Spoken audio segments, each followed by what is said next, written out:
మన ప్రభువైన యేసుక్రీస్తు పరిశుద్ధ నామంలో ఈ పాడ్కాస్ట్ ద్వారా వాక్యం ఉంటున్న ప్రతి వారికి నా హృదయపూర్వకమైనటువంటి వందనాలు. దేవుడు మిమ్మను దీవించునుగాక. మార్కు సువార్త 14వ అధ్యాయము 29వ వచనం. అందుకు పేతురు, అందరూ అభ్యంతరపడినను నేను అభ్యంతరపడనని ఆయనతో చెప్పగా. చదివినటువంటి వాక్య భాగంలో పేతురు అనేటువంటి అపోస్తలుడు ప్రభువు మరణమునకు అప్పగింపబడక మునుపు రాత్రి ప్రభువుతో పలుకుతున్నటువంటి మాట, ప్రభువా అందరూ అభ్యంతరపడతారేమో గాని నేను మాత్రం అభ్యంతరపడను. అందరూ నిన్ను విడిచి వెళ్ళిపోతారేమో గాని నేను మాత్రం నిన్ను విడిచి వెళ్ళను. అందరూ నిన్ను తిరస్కరిస్తారేమో గాని నేను మాత్రం నిన్ను తిరస్కరించను. ఆ మాట పేతురు అనడానికి అసలు అక్కడ సందర్భం ఏమై ఉన్నది అని చూసినట్లయితే, ప్రభు శిలువ మరణానికి అప్పగింపబడక మునుపు తన శిష్యులను దగ్గరకు పిలిచి తాను వెళ్ళబోతున్నటువంటి పరిస్థితిని వారికి వివరించి, తరువాత వారు చేయవలసినటువంటి పరిస్థితిని వారికి తెలియచెప్పి వారిని ప్రోత్సాహపరుస్తున్నటువంటి సమయం. మరియు మీరందరూ ఆ సందర్భంలో నన్ను విడిచి వెళ్ళిపోతారు. గొర్రెల కాపరిని కొట్టిన పిమ్మట గొర్రెలు తొట్టిల్లిపోతాయి, పారిపోతాయి అని వ్రాయబడి ఉన్న ప్రకారం మీరందరూ నన్ను విడిచి వెళ్ళిపోతారు అని ప్రభువు సెలవిస్తున్నప్పుడు పేతురు అంటున్నాడు, ప్రభువా అందరూ విడిచి వెళతారేమో గాని నేను మాత్రం విడిచి వెళ్ళను. ఇంకా అంటాడు యోహాను సువార్త 13వ అధ్యాయము 36వ వచనం. సీమోను పేతురు, ప్రభువా నీవెక్కడికి వెళ్ళుచున్నావని ఆయనను అడుగగా, యేసు, నేను వెళ్ళు చోటికి నీవిప్పుడు నా వెంట రాలేవు గాని తర్వాత వచ్చేదవని ఆయనతో చెప్పాను. అందుకు పేతురు, ప్రభువా నేనెందుకు ఇప్పుడు నీ వెంట రాలేను? నీ కొరకు నా ప్రాణము పెట్టుదునని ఆయనతో చెప్పగా. ఇంకా అంటాడు పేతురు, ప్రభువా నీవెక్కడికి వెళ్తున్నావో చెప్పయ్యా, నేను వస్తాను. నీ కోసం నేను నా ప్రాణాన్నైనా పెడతాను. నువ్వు వెళ్తున్నటువంటి మార్గంలో నేను ఎందుకని రాలేను? నిన్ను విడిచి వెళ్ళిపోతాను అని అంటున్నావు. నేను నిశ్చయంగా నిన్ను విడిచిపెట్టను, నీతోనే వస్తాను. నీ కోసం నా ప్రాణాన్నైనా అర్పిస్తాను అని అంటున్నాడు. ఇంకా మనం లూకా సువార్తను చూస్తాం.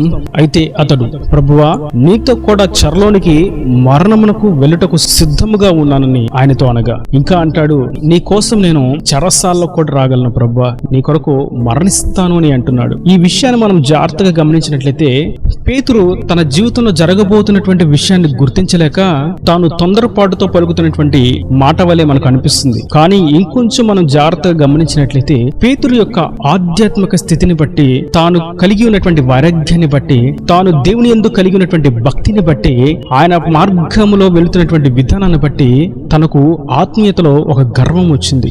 ఈ ఆత్మీయ గర్వం తనను ఏ విధంగా దిగజార్చి వేసింది అనగా, మీరందరూ నన్ను విడిచి తొట్టిల్లిపోతారు అని అన్నప్పుడు పేతురు, ప్రభువా మేమందరం మీతోనే ఉన్నాం, మేము అభ్యంతరపడము అని అంటే బాగుండే మాట. కానీ పేతురు అంటాడు, అందరూ అభ్యంతరపడి వెళ్ళిపోతారేమో గాని నేను మాత్రం అభ్యంతరపడను. అందరూ నేను విడిచి వెళ్ళిపోయినా సరే నేను మాత్రం నేను విడిచి వెళ్ళను అని తనను తాను గొప్ప చేసుకుంటూ ఇతరులను కించపరుస్తూ తగ్గిస్తూ ఆత్మీయ గర్వముతో పలికినటువంటి మాట ఆ మాట. అందుకే ప్రభు అన్నారు వెంటనే, ఇదిగో నీవు తెల్లవారిలోపు కోడి కూయిక మునిపే నన్ను ఎరుగను అని ముమ్మార్లు నీవు అబద్ధమాడతావు. ఏ నోటితో అయితే నేను నీతో పాటే వస్తాను, మరణమైనా నేను సహిస్తాను, చెరసాలకైనా వస్తాను, నీ వెళ్ళు చోటకి నేను నిశ్చయంగా రాగలను, అందరూ విడిచిపెట్టినా నేను నిన్ను విడిచిపెట్టను, నీవు నాకు తెలియదు అని అబద్ధమాడను అని చెప్పిన నీ నోటితోనే నన్ను ఎరుగను అని 3 సార్లు అబద్ధమాడతావని ప్రభు పేతురుతో సెలవిచ్చాడు. మరియు నిజముగానే పేతురు ఆ ఆత్మీయ గర్వంలో కాలు జారి పడిపోయాడు. భక్తిలో ఉండవలసిన ఆధ్యాత్మిక స్థితిలో ఉండి ఒక విలువైనటువంటి ఎత్తైన మెట్టులో నిలబడి బలహీనులైనటువంటి శిష్యులను సైతం బలపరచవలసినటువంటి పేతురు కాలు జారి పాపంలో పడి ఉన్నాడు. తాను చేసినటువంటి పాపమును గుర్తించి ప్రభువు దగ్గర తర్వాత పశ్చాత్తాపడ్డాడు. నేటి వాక్యం ఉంటున్నటువంటి నా ప్రియ సహోదరులారా, కొన్ని సందర్భాలలో మనం ఆత్మీయతలో ఒక మెట్టుకు వచ్చిన తర్వాత ఆత్మీయ గర్వం అనేటువంటి స్థితికి సాతానుగాడు మలుచుతూ ఉంటాడు. ఇది అందరికీ ఉపయోగించేటువంటి బాణమే. అయితే ఈ మాట ద్వారా మనం గుర్తించవలసినటువంటి పక్షం ఏదనగా, మనల్ని దేవుడు ఎంత ఉన్నతమైనటువంటి స్థితిలో నిలబెట్టినా అది ఆత్మీయంగాను భౌతికంగాను వీటన్నిటిని బట్టి మనం అతిశయించ వీలు లేదు. ప్రభు అంటున్నారు, నీవు నన్ను గూర్చి ఈ విషయంలో అతిశయిస్తున్నావు, గర్వంతో పలుకుతున్నావు, ఇతరులను కించపరుస్తున్నావు అన్నప్పుడు ప్రభు అంటున్నారు, నీవు పడిపోవడానికి సమయం దగ్గరలో ఉన్నదని. మనము దేవుడితో ఉన్నటువంటి ఆ అనుబంధాన్ని బట్టి, ఆ ఆత్మీయ స్థితిని బట్టి వ్యక్తిగతంగా అతిశయించవచ్చు, సంతోషించవచ్చు, పరవశించవచ్చు, ఆనందంతో ఉండొచ్చు. కానీ మనం ప్రభువుతో ఉన్నటువంటి ఆ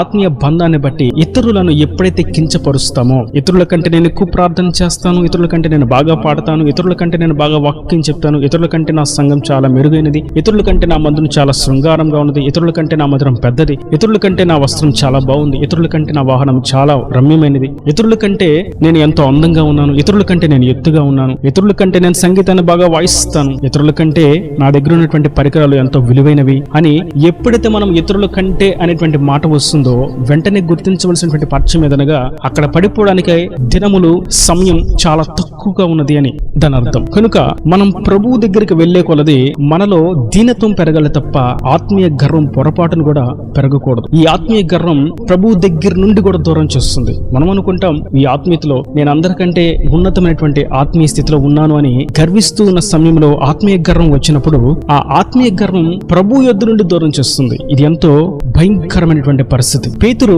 నిజంగానే మంచి ఆత్మీయుడే, ప్రభు చేత వాగ్దానాన్ని పొందుకున్నాడు, నీ మీద నా సంఘం కడతానని, పరలోకపు ద్వారపు తాళపు చెవులు నేను నీకు ఇస్తాను అని ప్రభు పేతురును ఎంతో హెచ్చించాడు. అందుకే పేతురు ఆత్మీయ గర్వంలో ఎదిగిన వాడుగా ఉండి ప్రభు యొద్ద నుండి దూరం అయిపోయాడు. ఇప్పుడు ఏ స్థితికి వచ్చాడు అనగా జనులు వచ్చి, అన్నిటికంటే కూడా ముఖ్యంగా ఒక చిన్నది వచ్చి నీవు నజరేయుడైనటువంటి యేసుతో కూడా ఉన్నవాడు కదా అని అడిగితే తన ఆత్మీయ గర్వం ఆ పరిస్థితిలో అతన్ని దిగజార్చి వేసింది, పడవేసింది. ప్రభు యొక్క సన్నిధి నుండి, ప్రభు యొక్క ప్రేమ బంధంలో నుండి, ఆయన యొక్క భాగస్వామ్యం నుండి దూరముకు లాక్కొని పోయింది. కనుక నేడు వాక్యం వింటున్నటువంటి నా ప్రియ సహోదరులారా, మనము దీనిని బట్టి అతిశయిస్తున్నామో ఆ అతిశయం ప్రభు యొద్ద నుండి దూరం చేసేటువంటి దుస్థితికి, ఆ అతిశయానికి అవకాశం మనం ఇయ్యకూడదు.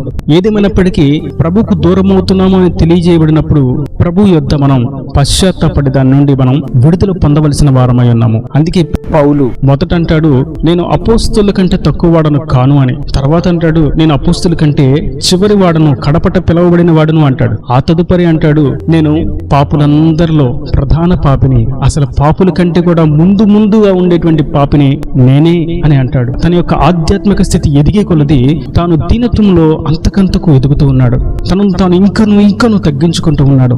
ఆ ఆత్మీయ స్థితియే అతను అందలాలు ఎక్కించింది, ఆ దీనత్వమే అతన్ని అత్యంత ఖ్యాతి నొందినట్లుగా చేసింది. కనుక మనము ఆత్మీయ గర్వమునకు అవకాశం ఇయ్యక దీనత్వం అనేటువంటి వస్త్రమును ధరించుకొని మనం ప్రభువులు అతిశయించినట్లుగా, ప్రభువును బట్టి మాత్రం సంతోషించినట్లుగా ఉంటూ ఇతరులు బలహీనులైన వారు, విశ్వాసంలో చెదిరిపోయిన వారు, నిరీక్షణలో వెనుకడుగు వేసిన వారు, ఆధ్యాత్మిక స్థితిలో వెనుకబడిన వారిని మనం ప్రోత్సాహపరచవలసిన వారమై ఉన్నాము. అందుకే పేతురుతో ప్రభు అంటారు తదుపరి, పేతురు నేను నీ మీద ఎన్నో ఆశలు పెట్టుకున్నాను, నీవు స్థిరపడు, నువ్వు నన్ను బాగా ప్రేమించు, నువ్వు స్థిరపడిన తర్వాత సహోదరులను కూడా స్థిరపరచు అని అంటాడు. దాని అర్థం పేతురుని ఇంకా దేవుడు ఘనంగానే ఎంచుకున్నాడు, ఆత్మీయ విలువలు కలిగిన వాడుగానే నిర్ణయించాడు. అందుకే పేతురుతోనే ఆ మాట అన్నాడు, మరెవరితోనూ ఆ మాట అనలేదు. ఎందుకంటే పేతురు ఆ విషయంలో సరి చేసుకున్నాడు. కనుక మనము సైతం ఏమాత్రం మనం పాటలు పాడుతున్నప్పటికీ, సంగీతాన్ని వాయిస్తున్నప్పటికీ, వాక్యాన్ని బోధిస్తున్నప్పటికీ, సువార్త ప్రకటిస్తున్నప్పటికీ, మన దగ్గర విలువైన వస్తువులు, వస్త్రాలు,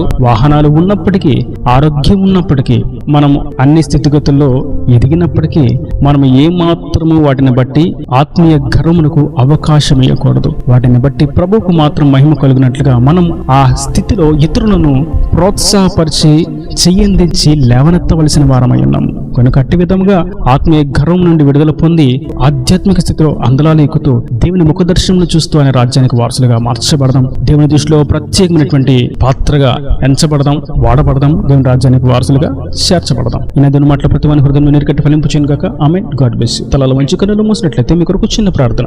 ప్రేమ స్వరూపీకరణ కటాక్షం గల తండ్రి, నా ప్రభు వాక్యం ప్రతి వారిని మీ నిండాలుగా దీవించండి, ఆశీర్వదించండి. పేతురు నేను విడువను, నీతో పాటు చెరసాలకైనా వస్తాను, మరణముకైనను నేను సిద్ధమే అని, నేను ఎరుగను అని మార్లు అబద్ధమాడి ఆత్మీయ గర్వంలో పడిపోయినట్లుగా అపవాది బాణానికి సమస్యలను వాడిగా ఉన్నాడని మీరు సెలవిచ్చినని అమూల్యమైన వాక్కుని బట్టి నీకు స్తోత్రం. దానిని బట్టి మేము సైతం ఆత్మీయ గర్వమునకు అవకాశం అయ్యాక ఆత్మీయతలో దీనత్వం ధరించుకొని నీలో ఎదుగునట్లుగా ఇతరులకు ప్రోత్సాహాన్ని అందించే విధంగా మాకు మీరు ఇచ్చినటువంటి ఆధ్యాత్మిక స్థితిని వినియోగించుకోవాలని వాక్యాన్ని ప్రతి వారిని కూడా మీరు అట్టి విధంగా ఆశీర్వదించుకొని మమ్మల్ని అందరం మీ చేతి సమర్పించుకుంటే రాజ్యానికి వారసులుగా మమ్మల్ని చేసుకోమని యేసు పరిశుద్ధ నామమున ప్రార్థించి వేడుకుంటున్నాను తండ్రి. ఆమేన్. ఆమేన్.